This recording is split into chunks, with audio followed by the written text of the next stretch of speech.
ಸ್ನೇಹಿತರೆ, ಈಗ ವಿಶೇಷವಾಗಿ ನವರಾತ್ರಿಯ 2ನೇ ದಿವಸದ ವಿಶೇಷತೆ ಏನು?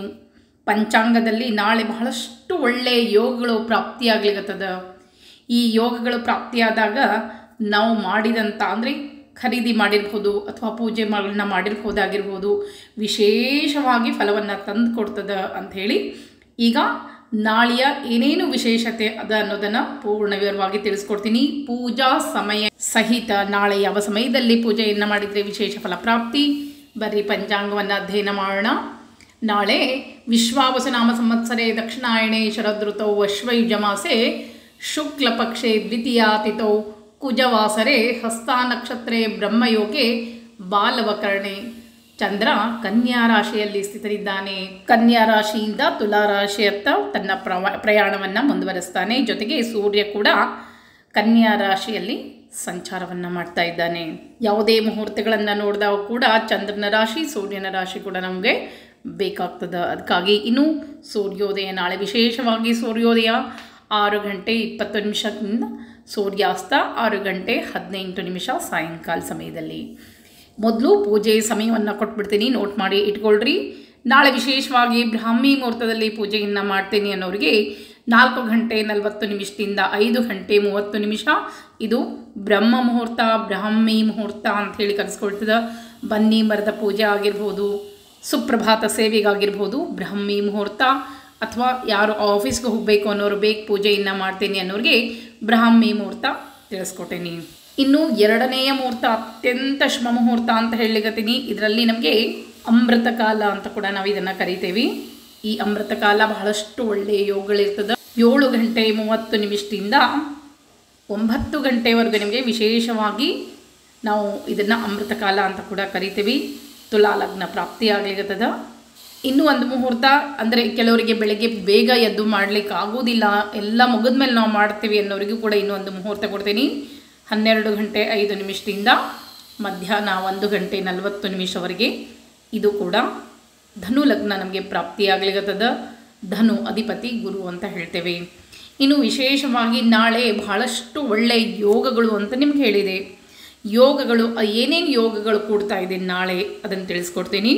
ನಾಳೆ ದ್ವಿತೀಯಾತಿಥಿ, ಹಸ್ತ ನಕ್ಷತ್ರ, ಬ್ರಹ್ಮಯೋಗ, ಈ 3 ನಮಗೆ ದ್ವಿಪುಷ್ಕರ ಯೋಗವನ್ನು ತಂದುಕೊಡ್ತಾ ಇದೆ. ನಾವು ಏನೇ ಒಳ್ಳೆಯ ಕೆಲಸವನ್ನು ಈ ಒಂದು ದ್ವಿಪುಷ್ಕರ ಯೋಗದಲ್ಲಿ ಮಾಡಿದಾಗ ಪುನಃ ಏನಾದರೂ ಬಂಗಾರ ಖರೀದಿ ಮಾಡಿದರೆ ನಾಳೆ ದಿವಸ ವಿಶೇಷವಾಗಿ ನಾಳೆ ಹಸ್ತ ನಕ್ಷತ್ರ, ಬ್ರಹ್ಮಯೋಗ, ದ್ವಿತೀಯಾತಿಥಿ ಬಹಳಷ್ಟು ಒಳ್ಳೆಯ ಯೋಗದ. ನಾಳೆ ಏನಾದರೂ ನೀವು ಒಳ್ಳೆಯ ವಸ್ತುಗಳನ್ನು ಖರೀದಿ ಮಾಡಿದರೆ ಅದರಿಂದ ನಿಮಗೆ ಲಾಭ ಆಗ್ತದೆ. ಏನೇ ವಸ್ತುಗಳನ್ನು ಆಗಿರ್ಬೋದು, ದೇವತಾ ವಿಗ್ರಹಗಳನ್ನ ಆಗಿರ್ಬೋದು, ಯಾರೋ ಕೇಳಿದ್ರಿ ಮೊನ್ನೆ ಮಂಗಳಸೂತ್ರ ಅಂತ ಹೇಳಿದ್ರಿ, ಮಂಗಳಸೂತ್ರ ಖರೀದಿ ಆಗಿರ್ಬೋದು, ಬಂಗಾರ ಬೆಳ್ಳಿ ವಸ್ತು ಒಡವೆ ಏನೇ ಖರೀದಿ ಮಾಡಿರಿ ನಾಳೆ ಈ ದಿವಸ ದ್ವಿಪುಷ್ಕರ ಯೋಗದಲ್ಲಿ ವಿಶೇಷ ಫಲವನ್ನು ತಂದು ಕೊಡ್ತದೆ. ಇನ್ನು ವಸ್ತುಗಳ ಖರೀದಿಗಾಗಿ ಸಮಯವನ್ನು ಹೇಳಿಬಿಡ್ತೀನಿ. ನಾಳೆ ಯಾವುದೇ ಒಳ್ಳೆಯ ವಸ್ತು, ಸಾಲವನ್ನು ಕೊಡ್ಲಿಕ್ಕೆ ಹೋಗಬೇಡ್ರಿ, ಸಾಲವನ್ನು ತೆಗೆದುಕೊಳ್ಳಿಕ್ಕೆ ಹೋಗಬೇಡ್ರಿ. ಇವೆರಡು ಕೆಲಸವನ್ನು ನಾಳೆ ಈ ದಿವಸ ತಪ್ಪಿಯೂ ಮಾಡಬೇಡ್ರಿ. ನಿಮ್ಮ ಯಾವುದೇ ಒಳ್ಳೆಯ ವಸ್ತುಗಳನ್ನ ಯಾರಾದರೂ ಕಡ ಕೇಳಿದರೆ ಅವರಿಗೆ ಕೊಡಲಿಕ್ಕೆ ಹೋಗಬೇಡ್ರಿ. ಸೀರೆಯನ್ನು ಇನ್ನೊಬ್ಬರಿಗೆ ಉಟ್ಕೊಳ್ಳಿಕ್ಕೆ ಒಳ್ಳೆಯ ಸೀರೆ, ರೇಷ್ಮೆ ಸೀರೆ, ಬಂಗಾರದ ಒಡವೆ ಯಾರಾದರೂ ನಾಳೆ ಕೇಳಿದರೆ ದಯವಿಟ್ಟು ಕೊಡಲಿಕ್ಕೆ ಹೋಗಬೇಡ್ರಿ, ನಿಮಗೆ ನಷ್ಟವನ್ನು ತಂದು ಕೊಡ್ತದೆ. ಇನ್ನು ನಾಳೆ ಯಾರದ ಹತ್ತಿರದಿಂದ ಕಡ ಏನಾದರೂ ಇಸ್ಕೊಂಬರೋದು, ಅಕ್ಕಪಕ್ಕದ ಮನೆಯಿಂದ ಹೋಗಿ ಏನೋ ಎಣ್ಣೆ ಇಸ್ಕೊಂಬರೋದು, ಸಕ್ಕರೆ, ದಯವಿಟ್ಟು ನಾಳೆ ದಿವಸ, ಯಾಕಂದರೆ ನಿಮಗೆ ಬಹಳಷ್ಟು ದರಿದ್ರತನ ತಂದು ಕೊಡ್ತದೆ. ಅದಕ್ಕಾಗಿ ನಾಳೆ ದಿವಸ ಯಾವುದೇ ವಸ್ತುಗಳನ್ನು ಕಡ ಇಸ್ಕೊಂಡು ಬರಬೇಡ್ರಿ. ನಾಳೆ ನೀವೇನಾದರೂ ಖರೀದಿ ಮಾಡಬೇಕು ಅನ್ನೋದಾಗಿದ್ದರೆ 4 ಗಂಟೆ 7 ನಿಮಿಷದಿಂದ ಸಾಯಂಕಾಲ 6 ಗಂಟೆವರೆಗೂ ನಿಮ್ಗೆ ಒಳ್ಳೆಯದ ಕುಂಭಲಗ್ನ ಪ್ರಾಪ್ತಿಯಾಗ್ಲಿಕ್ಕತ್ತದ. ಆ ಸಮಯದಲ್ಲಿ ಖರೀದಿಯನ್ನು ಕೂಡ ನೀವು ಮಾಡ್ಬೋದು. ಇನ್ನು ವಸ್ತುಗಳನ್ನ ಖರೀದಿ ಮಾಡಲಿಕ್ಕೂ ಕೂಡ ನಿಮಗೆ ಮಧ್ಯಾಹ್ನ 12 ಗಂಟೆ 5 ನಿಮಿಷದಿಂದ ಮಧ್ಯಾಹ್ನ 1 ಗಂಟೆ 40 ನಿಮಿಷ ಕೂಡ ನಿಮಗೆ ಒಳ್ಳೆಯದು ಅಂತಲೇ ಹೇಳ್ತೀನಿ. ಅದು ಕೂಡ ನಮಗೆ ಒಳ್ಳೆಯ ಒಂದು ಲಾಭವನ್ನು ತಂದುಕೊಡ್ತದೆ. ಅದರಲ್ಲೂ ವಿಶೇಷವಾಗಿ ಧನು ಲಗ್ನ, ಗುರು ಅಧಿಪತಿ, ವಿಶೇಷ ಯೋಗ ಕೂಡ ಆ ಸಮಯದಲ್ಲಿ ಇರ್ತದೆ. ಇನ್ನು ನಾಳೆ ಚಂದ್ರಬಲ ಬಹಳಷ್ಟು ಒಳ್ಳೆಯ ಯೋಗಗಳು ಯಾವ ರಾಶಿಗಳಿಗೆ ಚಂದ್ರಬಲ ಪ್ರಾಪ್ತಿಯಾಗಲಿದ್ದ ಮೇಷ, ಕರ್ಕ, ಕನ್ಯಾ, ವೃಶ್ಚಿಕ, ಧನು, ಮೀನ ರಾಶಿಯವರಿಗೆ ಚಂದ್ರಬಲ ಪೂರ್ಣ ಆದ. ಅವರೇನಾದರೂ ಖರೀದಿ ಮಾಡಿದರೆ ಬಹಳಷ್ಟು ಒಳ್ಳೆಯದು ಅಂತಲೇ ಹೇಳ್ತೀನಿ. ಇನ್ನು ತಾರಾಬಲ ಅಂತ ಹೇಳ್ತೀವಿ. ತಾರಾಬಲಕ್ಕೆ ಕನಿಷ್ಠ ಪಕ್ಷ ತಾರಾಬಲವಾದರೂ ಇರಬೇಕು. ಅಶ್ವಿನಿ, ಕೃತ್ತಿಕಾ, ಮೃಗಶಿರ, ಆರ್ದ್ರ, ಪುರುಷ, ಮಘ, ಉತ್ತರ ಫಲ್ಗುಣಿ, ಚಿತ್ರ, ಸ್ವಾತಿ, ಅನುರಾಧ, ಮೂಲ, ಉತ್ತರಾಷಾಢ, ಧನಿಷ್ಠ, ಶತಭಿಷ, ಉತ್ತರ ಭಾದ್ರಪದ ಇವು ನಕ್ಷತ್ರಗಳಿಗೆ ನಾಳೆ ದಿವಸ ಒಳ್ಳೆಯ ತಾರಾಬಲ ಅದ. ನಾಳೆ ದಿವಸ ಪಶ್ಚಿಮ ದಿಕ್ಕಿಗೆ ರಾಹುವಿನ ವಾಸ ಇರೋದ್ರಿಂದ ಪಶ್ಚಿಮ ದಿಕ್ಕಿಗೆ ಪ್ರಯಾಣ ವ್ಯರ್ಥ ಅಂತ ಹೇಳ್ತೀನಿ. ಶುಭ ಕಾರ್ಯಗಳು ಪಶ್ಚಿಮ ದಿಕ್ಕಿಗೆ ಮುಖ ಮಾಡಬೇಡ್ರಿ, ರಾಹುವಿನ ವಾಸ ಇರೋದ್ರಿಂದ. ಇನ್ನು ದಿಕ್ಷೂಲೆ ಅಂತ ಹೇಳ್ತೀವಿ, ಉತ್ತರ ದಿಕ್ಕಿಗೆ ದಿಕ್ಷೂಲೆ ನಾಳೆ. ಇನ್ನು ನಾಳೆ ದಿವಸದ ಒಂದು ವಿಶೇಷ ದಾನ ಅದ ಹೇಳ್ತೀನಿ ಕೇಳ್ರಿ. ಈ 9 ದಿನದಲ್ಲಿ ಒಂದೊಂದು ವಸ್ತುಗಳನ್ನು ದಾನವಾಗಿ ಕೊಡಬೇಕು ಅಂತ ಶಾಸ್ತ್ರ ಹೇಳ್ತದ. ಮುತ್ತೈದಿ ಭಾಗ್ಯಕ್ಕಾಗಿ ನಾವು ಬೇಡ್ಕೊಂಡು ನಾಳೆ ದಿವಸ ರೇಷ್ಮೆ ವಸ್ತ್ರದಾನ ಅಂತ ಹೇಳ್ತಿದ್ದೀವಿ. ಒಂದು ನಿಮ್ಮ ಮನೆಯಲ್ಲಿ ರೇಷ್ಮೆ ವಸ್ತ್ರ ಅಂತಂದರೆ ಒಂದು ಬ್ಲೌಸ್ ಪೀಸನ್ನು ಒಂದು ಮುತ್ತೈದೆಯನ್ನು ಕರೆದು ರೇಷ್ಮೆ ವಸ್ತ್ರವನ್ನು ದಾನವಾಗಿ, ಯಾಕಂದರೆ ಪ್ರೀತಿ ದ್ವಿತೀಯ ಅಂತ ಅನಿಸ್ಕೊಳ್ತದೆ. ನಾಳೆ ದಿವಸ ಪ್ರೀತಿ ದ್ವಿತೀಯ ಅಂಥೇಳಿ 2ನೇ ದಿವಸ ಬಹಳಷ್ಟು ವಿಶೇಷತೆ ಇರ್ತದೆ.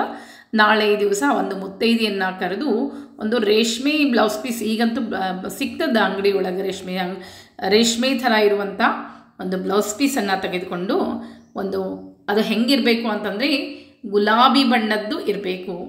ಗುಲಾಬಿ ಅಂತಂದರೆ ರಾಣಿ ಪಿಂಕ್ ಅಂತ ಹೇಳ್ತೇವಲ್ಲ, ಆ ಬಣ್ಣದ ಒಂದು ರೇಷ್ಮೆ ವಸ್ತ್ರವನ್ನು ತಂದು ಒಂದು ಮುತ್ತೈದಿಗೆ ಉಡಿ ತುಂಬಬೇಕು. ಒಂದು ಕಾಯಿ ಹಾಕಬೇಕು, ಆಕೆಗೆ ಅರಿಶಿನ ಕುಂಕುಮ ಕೊಟ್ಟು ಹೂ ಕೊಟ್ಟು ಕಾಯಿ ಹಾಕಿ ಯಥಾಶಕ್ತಿ ತಾಂಬೂಲ ದಕ್ಷಿಣೆಯನ್ನು ಇಟ್ಟು ಒಂದು ಬ್ಲೌಸ್ ಪೀಸನ್ನು ಇಟ್ಟು ಆಕೆಗೆ ಉಡಿ ತುಂಬಬೇಕು. ಅಕಸ್ಮಾತ್ ನಿಮ್ಮ ಮನೆಯಲ್ಲಿ ನಿಮಗೆ ಹತ್ತಿರದವರು ಯಾರೋ ಮುತ್ತೈದಿ ಬರುವುದಿಲ್ಲ ಅಂದರೆ ದೇವಿ ದೇವಸ್ಥಾನಕ್ಕೆ ಹೋಗಿ ಆ ಉಡಿಯನ್ನು ಕೊಟ್ಟು ಬರ್ರಿ. ನಾಳೆ ದಿವಸ ಮುತ್ತೈದಿತನ ಭಾಗ್ಯಕ್ಕಾಗಿ ಬೇಡಿಕೊಂಡು ಇದನ್ನು, ಅಂದರೆ ಸಂಪತ್ತು ಪ್ರಾಪ್ತಿಗಾಗಿ ನಮ್ಮ ಮನೆಯಲ್ಲಿರುವಂಥ ಎಲ್ಲ ದಾರಿದ್ರ್ಯ ದೂರ ಆಗ್ತದಂತ. ಅದಕ್ಕಾಗಿ ನಾಳೆ ದಿವಸದ ವಿಶೇಷ ದಾನ, ಈ 10 ದಿವಸದಲ್ಲಿ ದಾನಗಳವ. ಈ ಶಾಸ್ತ್ರದಲ್ಲೇ ಹೇಳಿದ ಹಾಗೆ 10 ದಿವಸದ ದಾನಗಳು ಒಂದೊಂದೊಂದು ಬೇರೆ ಬೇರೆ ಬೇರೆ ಅವ. ನಾನು ಹೇಳ್ತಾ ಹೋಗ್ತೀನಿ, ನಮಗೆ ಸಮಯ ಸಿಕ್ಕಾಗ ನಾನು ನಿಮಗೆ ಖಂಡಿತವಾಗಿ ತಿಳಿಸ್ಕೊಡ್ತೀನಿ. ನಾಳೆ ದಿವಸದ ದಾನ ರೇಷ್ಮೆ ವಸ್ತ್ರದಾನ ಖಂಡಿತವಾಗಿಯೂ ಮಾಡಿರಿ. ನಿಮ್ಮ ಪತಿಯ ಆಯುಷ್ಯದಲ್ಲಿ ಆರೋಗ್ಯದಲ್ಲಿ ಏನಾದ್ರು ತೊಂದರೆ ಇದ್ದರೆ ಅವೆಲ್ಲವೂ ದೂರ ಆಗ್ತದೆ. ಈಗ ಮುಂದಿನ ವಿಡಿಯೋದಲ್ಲಿ ನಾಳೆ ದಿವಸ ವಿಶೇಷ ಅದ ಅಂತ ಹೇಳಿದೆ ನಾನು. ಅದು ಬ್ರಹ್ಮಯೋಗದಲ್ಲಿ ಬ್ರಹ್ಮಚಾರಿಣಿ ಬರ್ತಾ ಇದ್ದಾಳೆ. ಅದಕ್ಕಾಗಿ ಈ ಬ್ರಹ್ಮಚಾರಿಣಿ ವಿಶೇಷ ಮಂಡಲ ಅದ, ಅದರ ದ್ವಿಪುಷ್ಕರ ಯೋಗ ಪ್ರಾಪ್ತಿಯಾಗಲಿರ್ತದೆ. ನಾಳೆ ಆ ವಿಶೇಷ ಮಂಡಲವನ್ನು ಹಾಕಿ ಒಂದು ಶ್ಲೋಕವನ್ನು ಹೇಳ್ಕೊಡ್ತೀನಿ. ಆ ಶ್ಲೋಕ ಸಹಿತ ನೀವು ನಾಳೆ ದಿವಸ ಆರಾಧನೆಯನ್ನು, ದುರ್ಗೆಯನ್ನು ಆರಾಧನೆ ಮಾಡಿರಿ. ಖಂಡಿತವಾಗಿಯೂ ನಿಮ್ಮ ಜೀವನದಲ್ಲಿ ಎಲ್ಲವೂ ಒಳ್ಳೆಯದಾಗ್ತದೆ ಅಂತ ಹೇಳ್ತಾ ಮುಂದಿನ ವಿಡಿಯೋಕ್ಕೆ ಮತ್ತೆ ಸಿಗ್ತೀನಿ. ನಮಸ್ಕಾರ. ಯಾಕಂದರೆ ನನಗೂ ಸ್ವಲ್ಪ ಸಮಯದ ಅಭಾವ, ಮನೆಯಲ್ಲಿ ನವರಾತ್ರಿ ಇರೋದ್ರಿಂದ ಇನ್ಮೇಲೆ ನಾನು ಆ ಮಂಡಲವನ್ನು ಹಾಕ್ಕೊಳ್ಬೇಕು, ವಿಡಿಯೋ ಮಾಡ್ಕೊಳ್ಬೇಕು, ನಂತರ ನಾನು ನಿಮಗೆ ತಿಳಿಸ್ಕೊಡ್ಬೇಕು. ಅದಕ್ಕಾಗಿ ನನಗೆ ಸಮಯ ಬೇಕಾಗ್ತದೆ. ಈಗ ನಾಳೆ ದಿವಸ ವಿಶೇಷ ಯೋಗ ಪ್ರಾಪ್ತಿ ಆಗ್ತಾ ಇರೋದ್ರಿಂದ ನೀವು ಬಹಳಷ್ಟು ಜನರು ನಂಗೆ ಕೇಳ್ತಿದ್ರಿ, ಆ ವಸ್ತುಗಳನ್ನ ಖರೀದಿ ಮಾಡಬೇಕು, ಈ ವಸ್ತುಗಳನ್ನ ಖರೀದಿ ಮಾಡಬೇಕು ಅಂಥೇಳಿ. ಇಂಥ ಯೋಗಗಳು ಬಂದಾಗ ಖರೀದಿ ಮಾಡಿದಂಥ ವಸ್ತುಗಳು ನಮ್ಮನ್ನು ಯಶಸ್ಸು ತಂದು ಕೊಡ್ತದೆ, ನಮ್ಮ ಕೈ ಹಿಡಿದು ನಮ್ಮನ್ನು ಕಾಪಾಡ್ತದೆ. ಅದಕ್ಕಾಗಿ ಈ ವಿಡಿಯೋವನ್ನು ಮಾಡಿದೆ. ಈಗ ಮುಂದಿನ ವಿಡಿಯೋಕ್ಕೆ ಈ ಸ್ವಲ್ಪದರಲ್ಲೇ ಮುಂದಿನ ವಿಡಿಯೋವನ್ನು ಹಾಕ್ತೀನಿ. ನಮಸ್ಕಾರ.